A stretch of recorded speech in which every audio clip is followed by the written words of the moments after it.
Informática. A cada dia que passa, a informática representa um papel cada vez mais importante em nossa vida. O nome informática deriva-se das palavras informação e automática e se refere ao conjunto das ciências da informação. O processamento dessas informações é efetuado por meio de máquinas definidas como computadores. Portanto, podemos dizer que a informática é a ciência que estuda o processamento de informações por meio de computadores. Podemos encontrar computadores de diversos tipos, para as mais variadas finalidades. Os tipos domésticos mais comuns são desktops e notebooks. Em empresas também podemos encontrar computadores de grande porte, denominados mainframes. A parte física do computador é denominada hardware. Um computador também precisa de um sistema operacional para ser operado. Um sistema operacional é um conjunto de programas que servem de interface entre o computador e o usuário. Essa interface, além de controlar o hardware, também possui recursos para manipular arquivos e programas. Tanto o sistema operacional quanto os programas utilizados em um computador são denominados software. Nas próximas aulas, vamos ver os princípios básicos de hardware e software de um computador. Arquitetura de hardware. Embora a tecnologia tenha avançado drasticamente nos últimos anos, a grande maioria dos computadores possui a mesma arquitetura das primeiras máquinas produzidas. Vamos ver a seguir os principais elementos de hardware de um computador. De forma geral, o hardware de computadores possui 4 seções: unidade lógica e cálculo, unidade de controle, memória e dispositivos de entrada e saída. A unidade lógica e cálculo e a unidade de controle são realizados pelo processador, ou CPU. O processador é capaz de executar instruções de um programa e realizar um número muito grande de operações matemáticas por segundo, sendo esse fator determinante na velocidade do computador. Esse dispositivo também controla o fluxo de dados processados. A memória de um computador é utilizada para armazenar seus dados e pode ser realizado por dispositivos como memória RAM, disco rígido, CDs e DVDs, além de outros como cartões de memória e pendrives, por exemplo. Os dispositivos de entrada e saída são periféricos que permitem interatividade entre o homem e o computador. Esses dispositivos podem ser mouse, teclado, monitor e scanner, entre outros. Neste curso veremos com mais detalhes os elementos de hardware mais importantes de um computador, além de outros conceitos igualmente importantes. Bits e bytes. Saber o que são bits e bytes em um computador é tão importante quanto entender seu funcionamento. Um bit é a menor unidade de informações que um computador utiliza para armazenar e transmitir dados. Um bit pode assumir somente 2 valores, 0 ou 1. Imagine um bit como sendo uma lâmpada. Se a lâmpada estiver apagada, seu valor é 0. Se estiver acesa, seu valor passa a ser 1. Em informática, um byte é um grupo de 8 bits. Cada um dos bits pode armazenar o valor 1 ou 0 e representa um valor inteiro entre 0 e 255. Para transformar um número binário em decimal, basta multiplicar um bit pela base do sistema, elevado à posição que ele ocupa. Por exemplo, se você tiver um byte com o valor, multiplique o valor do bit por 2 elevado à sua posição.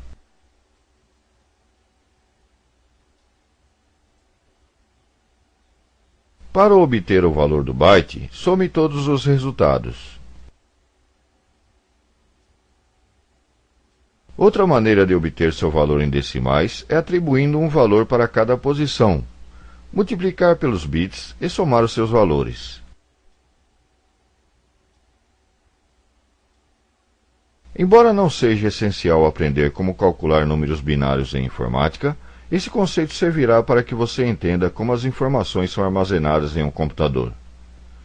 Um bit é sempre representado pela letra B minúscula.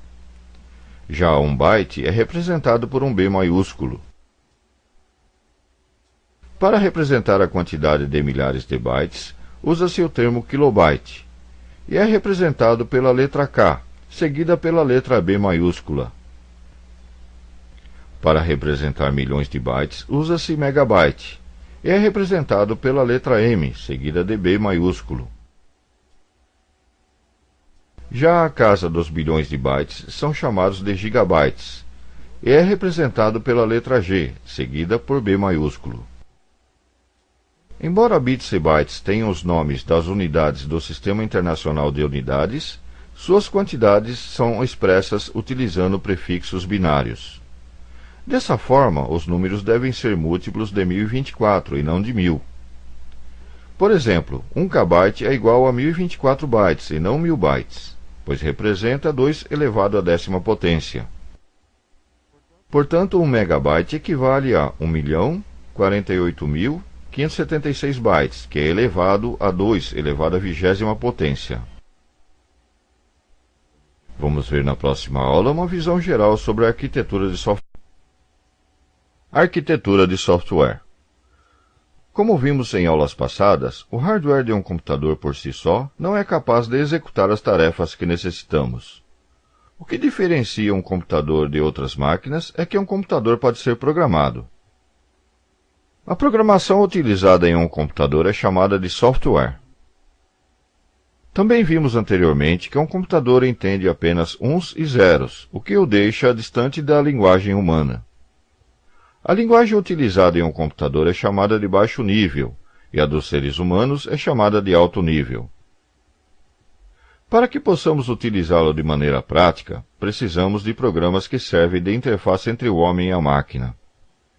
Esses programas podem ter diversas finalidades, como por exemplo, edição de textos e imagens, gerenciamento de banco de dados, comunicação entre pessoas na web, etc.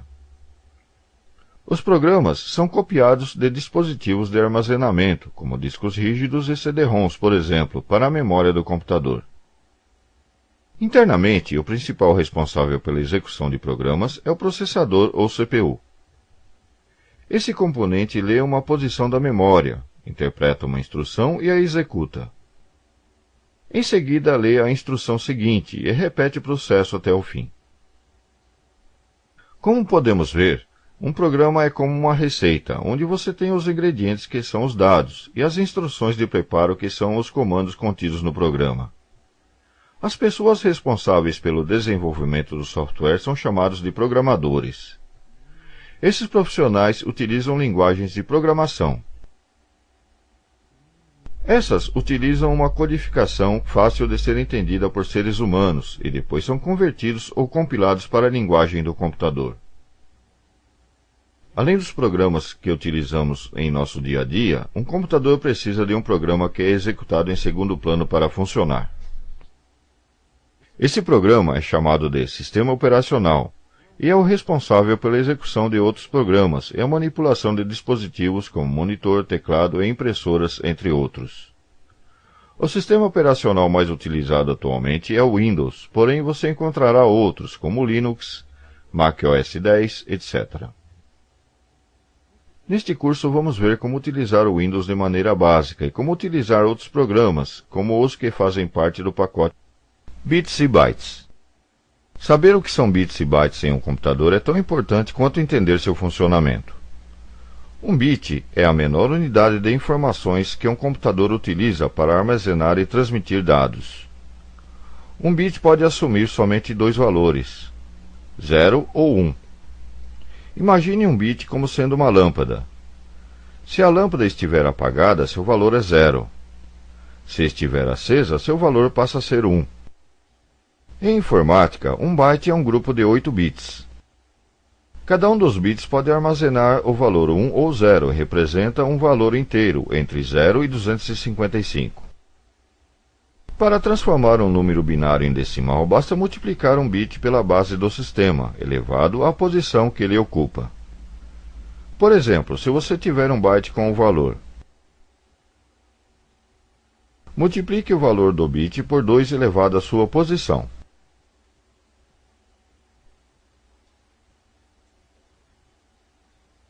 Para obter o valor do byte, some todos os resultados. Outra maneira de obter seu valor em decimais é atribuindo um valor para cada posição, multiplicar pelos bits e somar os seus valores. Embora não seja essencial aprender como calcular números binários em informática, esse conceito servirá para que você entenda como as informações são armazenadas em um computador. Um bit é sempre representado pela letra B minúscula. Já um byte é representado por um B maiúsculo. Para representar a quantidade de milhares de bytes, usa-se o termo kilobyte, e é representado pela letra K, seguida pela letra B maiúscula. Para representar milhões de bytes, usa-se megabyte, e é representado pela letra M, seguida de B maiúsculo. Já a casa dos bilhões de bytes são chamados de gigabytes, e é representado pela letra G, seguida por B maiúsculo. Embora bits e bytes tenham os nomes das unidades do Sistema Internacional de Unidades, suas quantidades são expressas utilizando prefixos binários. Dessa forma, os números devem ser múltiplos de 1024 e não de 1000. Por exemplo, 1 kbyte é igual a 1024 bytes e não 1000 bytes, pois representa 2 elevado à 10ª potência. Portanto, 1 megabyte equivale a 1.048.576 bytes, que é elevado a 2 elevado à 20ª potência. Vamos ver na próxima aula uma visão geral sobre a arquitetura de software. Processador. Como dissemos anteriormente, o processador ou CPU de um computador é o responsável pelo processamento de informações, como por exemplo a execução de programas. A palavra CPU vem do inglês, Central Processing Unit, e quer dizer Unidade Central de Processamento. O termo CPU também é utilizado por fabricantes de computadores desktop para descrever o gabinete e seus componentes. Porém, neste curso, vamos tratar a CPU como sinônimo de processador. Fisicamente, o processador é constituído de um único chip, de circuito integrado, chamado de microprocessador. Graças ao avanço da tecnologia, componentes eletrônicos estão cada vez menores e mais rápidos, tornando possível a fabricação de processadores mais poderosos. As CPUs de gerações anteriores às atuais eram compostas de numerosos circuitos integrados, em uma ou mais placas. A introdução dos microprocessadores aconteceu em 1970 com o chip Intel 4004. Posteriormente, em 1974, a fabricação em massa do Intel 8080 revolucionou os métodos utilizados para o processamento de informações.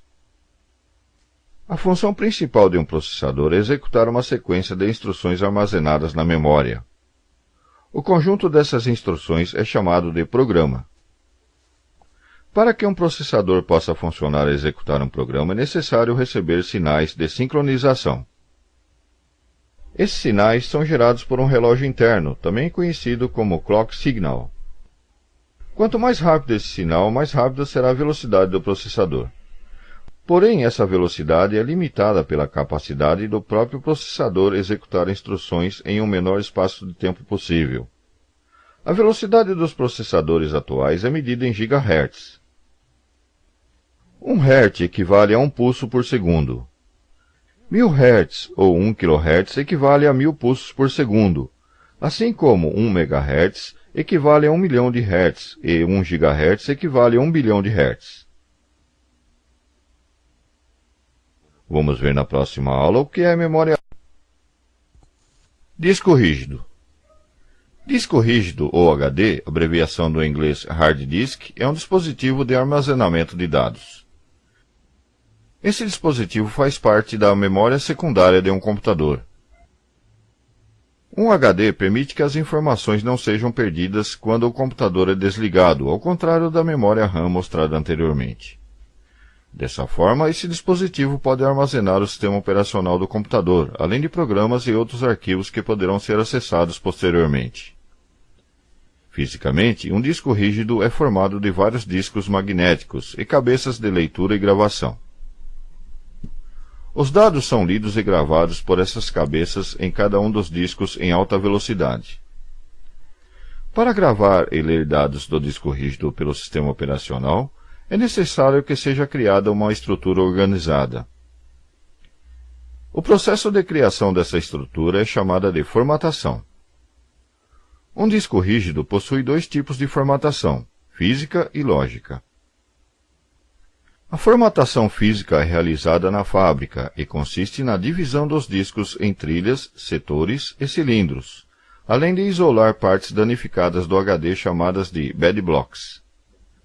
Essa formatação é feita apenas uma vez e não pode ser desfeita ou refeita. A formatação lógica é realizada pelo sistema operacional e não altera a estrutura física do HD. Essa formatação pode ser refeita quantas vezes forem necessárias, reorganizando sua estrutura de acordo com o sistema de arquivos utilizado. Cada sistema operacional pode ter um sistema de arquivos diferente. Os mais comuns são FAT, FAT32 e NTFS, que são utilizados pelo Windows, e o UST2 e o UST3, utilizados pelo sistema Linux. Quando realizamos a formatação de um disco rígido, todos os dados contidos são eliminados. Portanto, se por algum motivo for preciso formatá-lo, deve-se fazer uma cópia de segurança de seu conteúdo em CDs e DVDs, ou outro dispositivo próprio para este fim. A capacidade de armazenamento de discos rígidos é medida em bytes.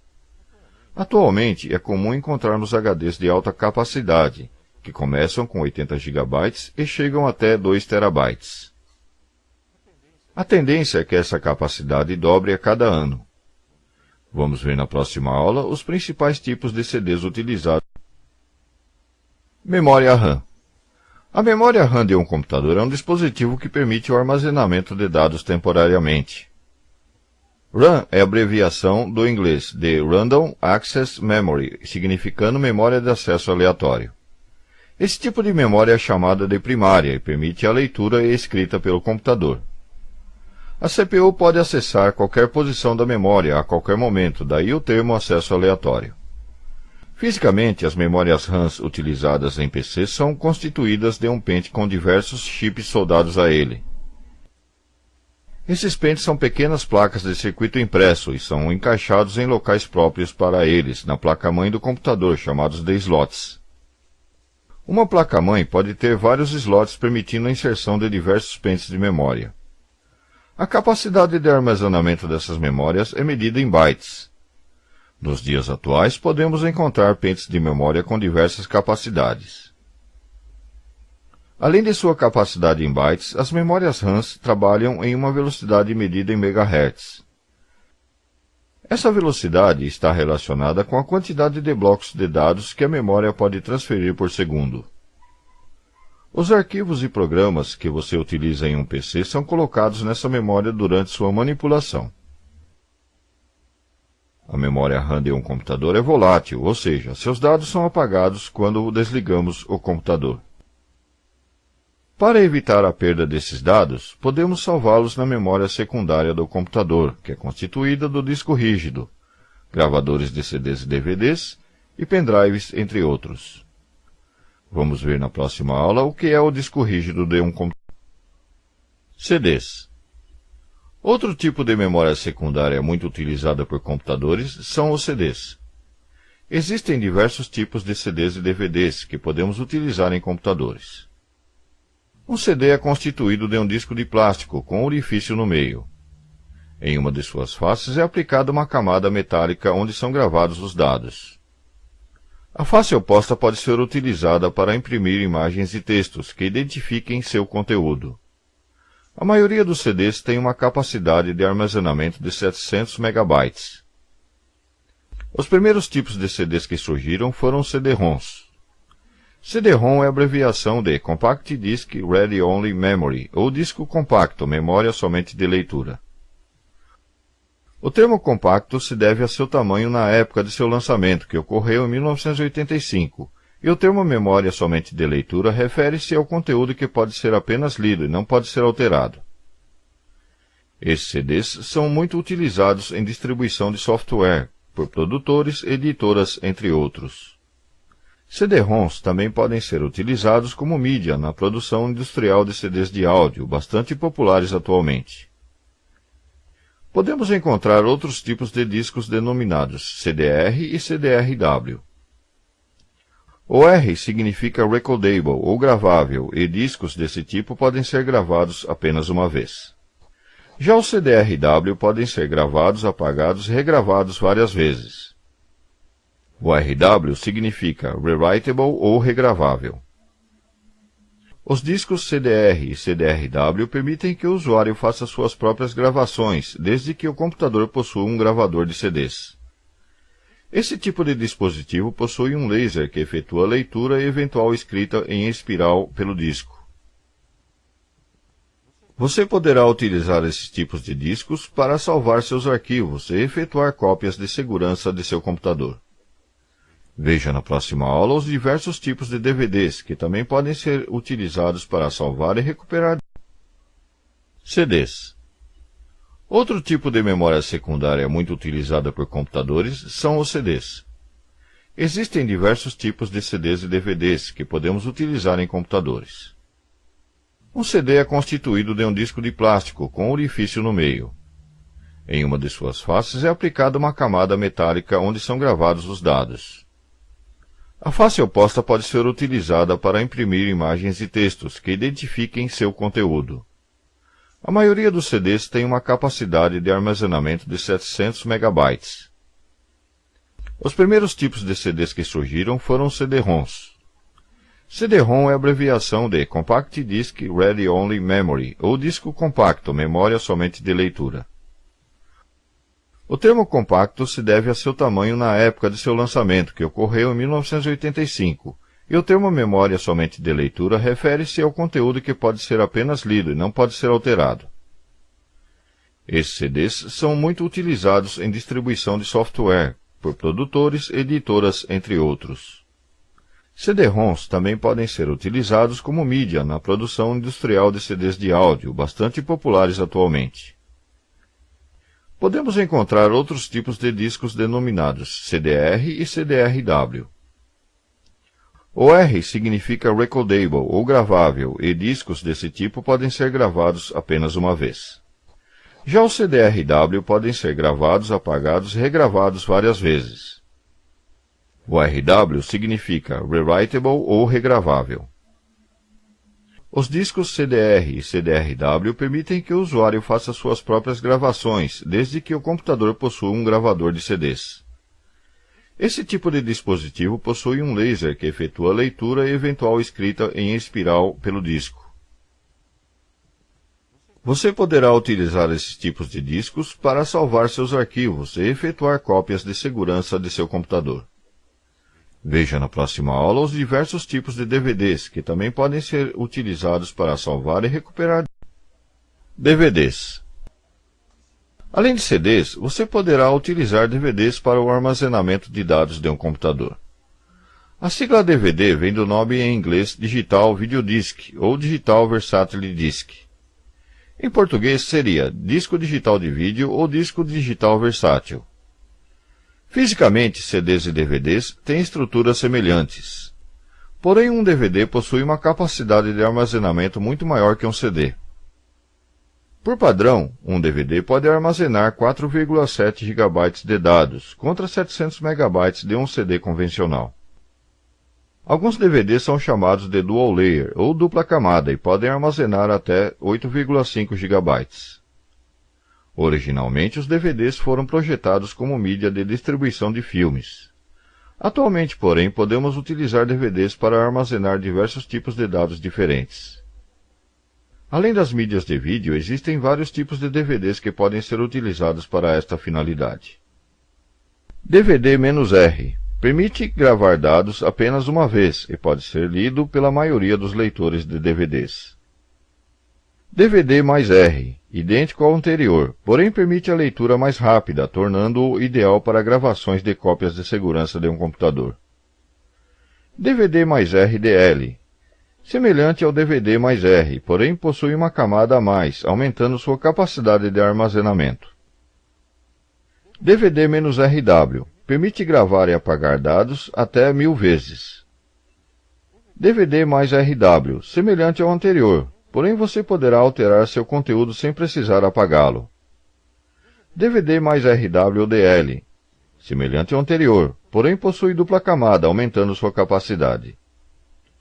Para ler um DVD é necessário que o computador tenha um leitor próprio para este fim. Da mesma forma, se você quiser gravar um DVD, precisará de um drive que permita a gravação desse tipo de mídia. Atualmente, os computadores pessoais já saem de fábrica com um drive de leitura e gravação de CDs e DVDs, chamados de combo. Veremos na próxima aula os principais tipos de memória. Memórias removíveis. Além das memórias secundárias já mostradas neste curso, existem outras que podem ser utilizadas para o armazenamento de informações por um computador. Um desses tipos é o pendrive ou memória USB flash drive. Normalmente, sua aparência é de um chaveiro e possui um conector USB em uma das extremidades. Por meio desse conector, você poderá ligá-lo a uma das portas USB de um computador. Essas portas estão disponíveis em todos os computadores fabricados atualmente. Sua capacidade de armazenamento pode variar de 64 MB até 64 GB. Os principais sistemas operacionais, como Windows, Linux e macOS 10, são compatíveis com esse tipo de dispositivo. Quando você o conecta ao computador, este o enxergará como um drive de armazenamento comum. Você poderá transferir arquivos usando o próprio sistema operacional, sem que seja necessário um software especial. Você também poderá utilizar cartões de memória SD para armazenar dados. A sigla SD vem do inglês, Secure Digital. Além de serem utilizados em câmeras digitais, celulares e aparelhos MP3, esse tipo de cartão está ficando muito popular para transportar dados entre computadores. Cartões SD têm um excelente custo-benefício. Nos dias atuais, sua capacidade de armazenamento pode chegar a 32 GB. A maioria dos computadores atuais já vem com um dispositivo de leitura para esses cartões. Existem também outros tipos de cartões que são semelhantes ao SD, como Mini SD, Micro SD e Memory Stick, entre outros. Teclado. Como vimos anteriormente neste curso, um computador possui diversos dispositivos de entrada e saída. Um desses dispositivos de entrada é o teclado. Por meio dele, podemos entrar com dados e comandos. Um teclado possui teclas com letras, números, símbolos e outras funções. Seu design é baseado nas antigas máquinas de escrever. Seu maior uso é para a escrita de textos, porém poderá ser usado para executar outros comandos para o sistema operacional ou aplicativo. Sua conexão com o computador pode ser feita por meio de um cabo ou sem fios, também chamado de conexão wireless. Existem atualmente dois tipos de conexão com fio com o computador, PS2 e USB. Você encontrará no mercado teclados de 80 a 130 teclas. Cada uma das teclas possui um caractere ou símbolo impresso. Algumas teclas não produzem impressão no monitor quando são pressionadas, como é o caso da tecla Shift. Esta tecla em especial é utilizada em combinação com outras para produzir caracteres em caixa alta ou símbolos que estão impressos acima dos números, por exemplo. Outras teclas, como as teclas das setas, produzem outros efeitos, como o deslocamento do cursor na tela. Na maioria dos casos, o que determina a função de uma tecla é o software ou sistema operacional utilizado. Muitos teclados atuais possuem teclas especiais, como a que tem o símbolo do Windows, por exemplo. Se você estiver utilizando esse sistema operacional e pressionar essa tecla, o menu Iniciar se abrirá. Muitos editores de textos e outros programas utilizam a combinação de duas ou mais teclas para produzir um comando específico. Essa combinação é chamada de atalho de teclado, agilizando o seu uso. Durante este curso, veremos como utilizar alguns atalhos de teclado. Veja na próxima aula o que é um mouse. Mouse. Outro dispositivo de entrada bastante utilizado atualmente é o mouse. A principal função desse dispositivo é movimentar um cursor pela tela do computador. Seu formato é arredondado, para se adaptar à palma da mão do usuário. Sua interface com o computador pode ser feita por um cabo em uma porta PS2 ou através de uma porta USB. Também existem mouses que utilizam a tecnologia wireless ou sem fios. A parte que detecta o movimento de um mouse situa-se em sua parte inferior. Os modelos mais antigos ou tradicionais possuem uma esfera que tocam dois pequenos discos em seu interior. Esses discos detectam o movimento e o enviam para o computador, que moverá o cursor na posição indicada. Os mouses mais modernos possuem um sensor óptico muito mais preciso por não ter partes móveis para detectar seu movimento. Em sua parte superior você encontrará dois botões, sendo o esquerdo utilizado para selecionar elementos na tela e o direito para funções especiais. A maioria dos mouses atuais também possuem um botão central semelhante a uma roda que permite movimentar as barras de rolagens de janelas. Vamos ver na próxima aula o que é um digitalizador ou scanner. Digitalizador. Um digitalizador ou scanner é um dispositivo de entrada que permite a captura de textos, fotos e imagens impressas para o computador. Esse dispositivo faz ao contrário de uma impressora. Normalmente, um digitalizador possui um vidro em sua parte superior e uma tampa, muito semelhante a uma copiadora. É necessário que você tenha programas específicos instalados em um computador para poder utilizá-lo. Esse software é fornecido pelo fabricante do digitalizador, junto com o dispositivo. Assim que o usuário enviar o comando de digitalização, um sensor executa uma varredura por todo o documento impresso e o envia para o computador sob a forma de impulsos elétricos. Esses impulsos são decodificados pelo programa e a imagem é reconstituída no computador. Sua conexão com o computador é normalmente feita por uma porta USB. A qualidade da imagem é determinada em dpi, sigla do inglês dots per inch, ou pontos por polegada. Quanto maior o valor dpi, melhor será a qualidade da imagem resultante, e maior também será o tamanho do arquivo. Você também encontrará no mercado dispositivos denominados multifuncionais, que combinam um digitalizador com uma impressora em um único periférico. Vamos ver na próxima aula monitores de vídeo. Monitor de vídeo. Um monitor de vídeo é um dispositivo de saída de um computador que permite a visualização de dados. Esse dispositivo permite a interação visual com o usuário.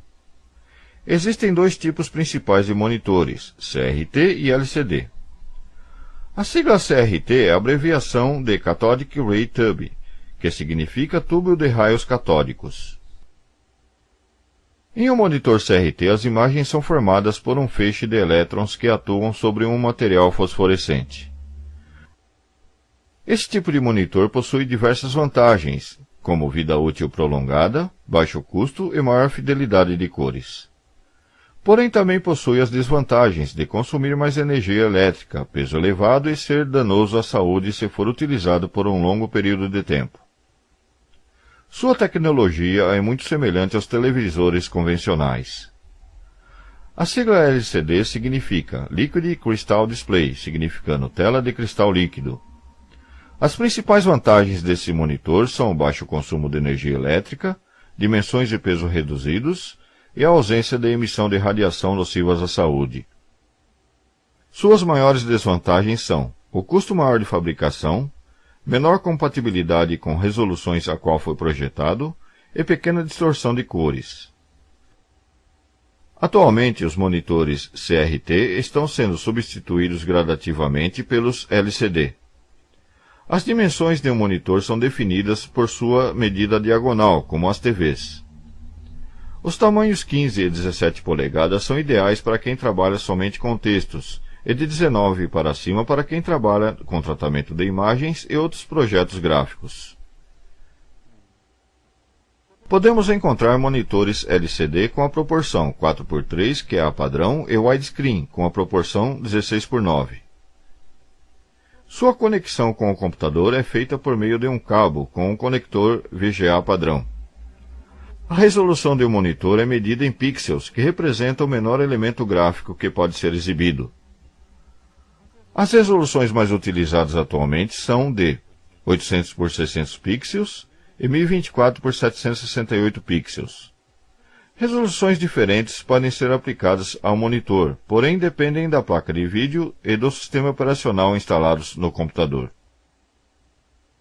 Veja na próxima aula os principais tipos. Impressora. Uma impressora é um dispositivo de saída de um computador que permite imprimir textos, imagens ou qualquer outro elemento gráfico gerado por uma aplicação. A impressora, assim como o teclado, herdou a tecnologia da antiga máquina de escrever. Podemos encontrar atualmente diversos tipos de impressora no mercado. As impressoras de impacto, como o nome indica, produzem a impressão do papel mediante o impacto de agulhas ou uma roda com caracteres sobre uma fita. Essas impressoras foram as primeiras que se tornaram populares, mas ainda são utilizadas em empresas, por exemplo, para imprimir sobre formulários contínuos. As impressoras de jato de tinta produzem a impressão utilizando minúsculas gotas de tinta sobre o papel, armazenadas em cartucho. Na impressão colorida são utilizadas 3 cores primárias, que combinadas proporcionam uma gama de cores muito grande. Esse tipo de impressora é a mais utilizada atualmente. As impressoras a laser funcionam de maneira semelhante às copiadoras. Um feixe de raio laser cria uma imagem eletrostática em um tambor. Sobre este tambor é aplicado um pó fino chamado toner, que adere ao tambor somente onde o laser atingiu. Finalmente, o tambor é prensado contra o papel em alta temperatura, fixando o toner sobre sua superfície. Existem também outros tipos de impressora, como as térmicas e plotters, por exemplo, porém seu uso é utilizado em áreas mais específicas. Vamos ver na próxima aula outros dispositivos de entrada e saída de um. Outros dispositivos. Além dos dispositivos mostrados anteriormente, existem outros que veremos a seguir. Dispositivos de entrada. Touchpad. É um pequeno retângulo utilizado principalmente em notebooks, que permite manipular o cursor na tela com o toque do usuário, substituindo o mouse. Joystick. É um controle que permite ao usuário usá-los em videogames ou jogos de vídeo no computador. Webcam. É uma pequena câmera que capta imagens estáticas em movimento, como uma câmera de vídeo, e as transfere para o computador. Microfone. Permite captar sons como os de uma narração, por exemplo, e são transferidos e convertidos para sinais digitais pelo computador. Mesa digitalizadora. É um tablet com uma caneta que permite ao usuário o controle muito mais preciso do cursor na tela. Seu uso é mais indicado para desenho e outras atividades, como o tratamento de imagens, por exemplo.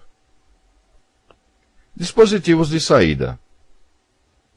Caixas de som. São dispositivos conectados à saída de som do computador para reproduzir sons emitidos por ele. Placa gráfica. É um dispositivo ligado internamente à placa-mãe do computador, que envia sinais de vídeo para o monitor. Possui uma memória exclusiva para o vídeo e um processador dedicado para essa finalidade, que torna o computador mais rápido. É muito utilizada em jogos 3D e aplicativos gráficos como Photoshop e o 3D Studio Max, por exemplo. Dispositivos de entrada e saída. Modem. O nome vem da junção das palavras modulador, demodulador. Esse dispositivo converte sinais digitais do computador em sinais analógicos e o envia por cabo como uma linha telefônica, por exemplo, para outro modem. É muito utilizado para enviar e receber dados em uma conexão com a internet ou outro computador. Placa de rede. Esse dispositivo permite a ligação de computadores em rede, expandindo sua funcionalidade. Veremos mais sobre redes no módulo E. Sistemas operacionais. Como já mencionamos anteriormente neste curso, o hardware de um computador por si só não é capaz de realizar o que precisamos. Todos os computadores possuem um conjunto de programas que serve de interface entre a máquina e o ser humano para que seja utilizado. Esse conjunto é chamado de sistema operacional. Os primeiros computadores que surgiram não possuíam sistemas operacionais. Eram operados por meio de interruptores, fios e luzes de aviso. A geração seguinte utilizava sistemas de lote. Esses computadores utilizavam programas gravados em cartões perfurados. Somente na década de 1970, com o surgimento dos computadores pessoais, houve a necessidade de um sistema operacional. Em 1980, Bill Gates e Paul Allen, fundadores da Microsoft, compraram um sistema chamado QDOS e o batizaram de DOS, Disk Operating System, e venderam sua licença para a IBM. A Microsoft aperfeiçoou o DOS em 1985 e introduziu uma interface gráfica para ele, batizando-o de Windows. As versões seguintes foram sendo aperfeiçoadas até a versão 3, em 1990, que trouxe diversas novidades. No início da década de 1990, Linus Torvalds, um estudante finlandês, criou o Linux, o primeiro sistema operacional de código aberto. Em 1993, a Microsoft lançou o Windows NT, cujos recursos eram dirigidos ao uso em empresas. Em 1995, a mesma empresa lançou o Windows 95, que trazia uma interface totalmente nova, introduzindo o menu iniciar e a barra de tarefas. No ano de 1998, a Microsoft lança o Windows 98, um sistema operacional parecido com o Windows 95, porém com um novo sistema de arquivos denominado FAT32, além de outras inovações.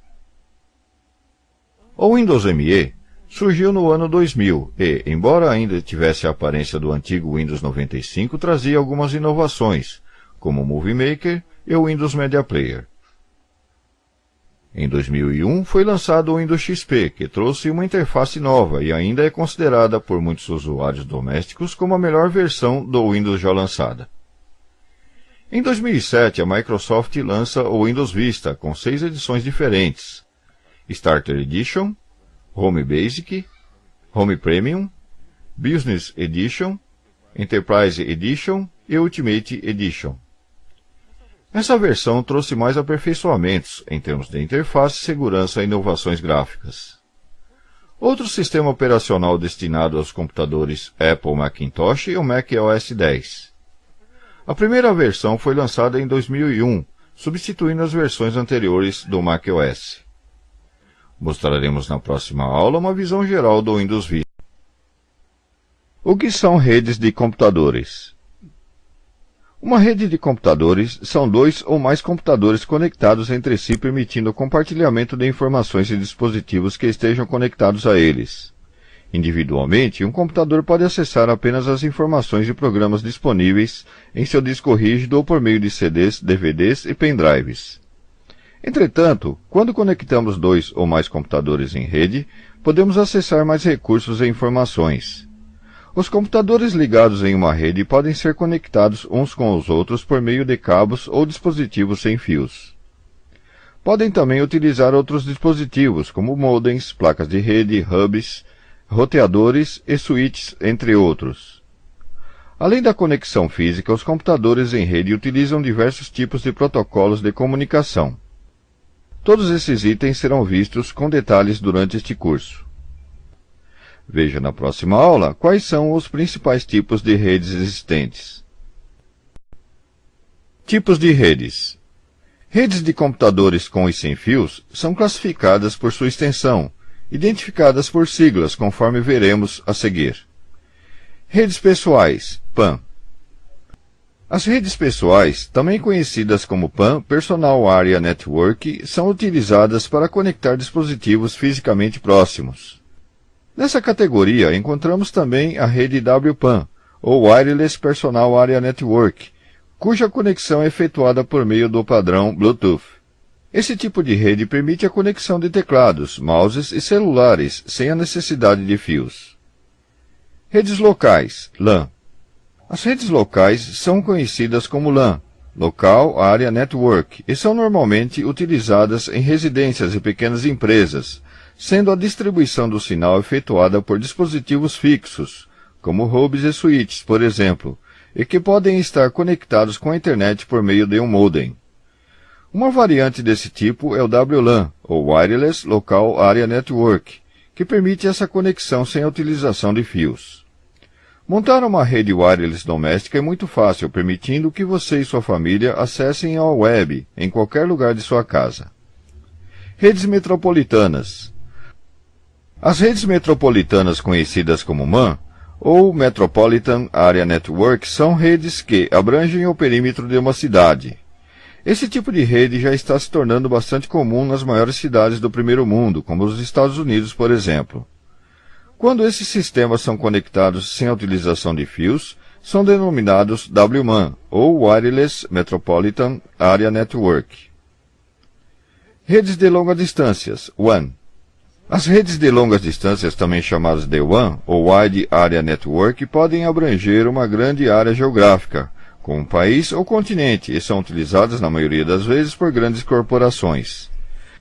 Quando são utilizados dispositivos sem fios, sua denominação torna-se WWAN, ou Wireless Wide Area Network.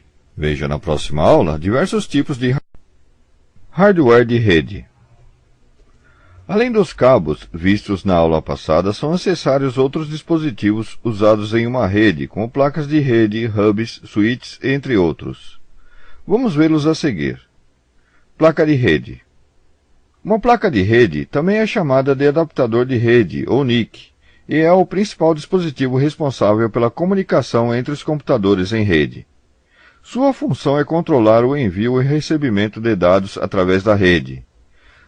Normalmente, essas placas podem ser conectadas no barramento PCI ou ISA nos computadores desktop, e os mais atuais são conectados em portas USB, ou podem vir on-board, ou seja, integrada com a placa-mãe do computador. Em notebooks, você encontrará essas placas on-board ou como cartões PCM-SIA. Hub. Hubs, também conhecidos como concentradores, são dispositivos que interligam diversos computadores. Esse tipo de dispositivo é indicado apenas para pequenas redes, como as domésticas, por exemplo, pois não suportam um grande volume de informações.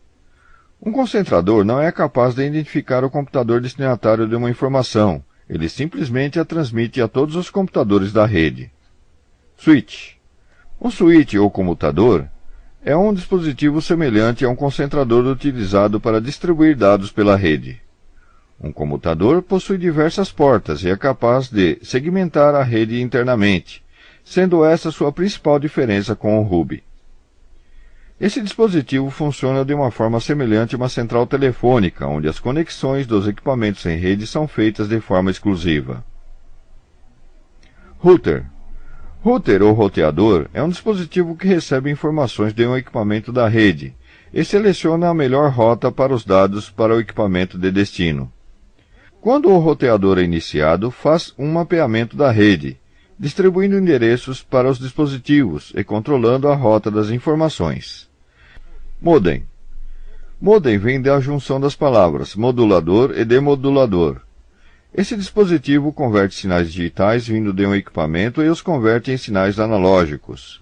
Depois de convertidos, os sinais poderão ser enviados por uma linha telefônica, por exemplo, e reconvertidos para sinais digitais novamente pelo dispositivo de destino.